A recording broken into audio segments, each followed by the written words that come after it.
Hi, my name is Mauricio. Do you know in the state of Mexico are approximately 200 universities, which 149 are involved in the careers of graphic design, engineering, and architecture? Unfortunately, they don't have access to 3D print locations near them. So you could ask yourself, how does 3D print services help us?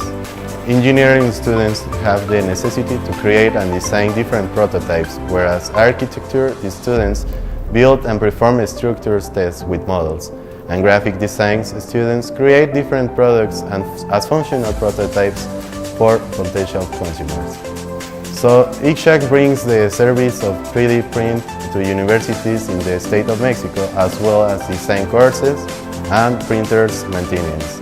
Engineers within this company have the skills and the knowledge at the software design, electronics, programming, and so on.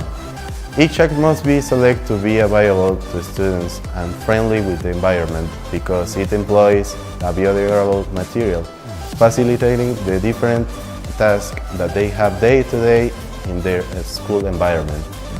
That's all. Thank you.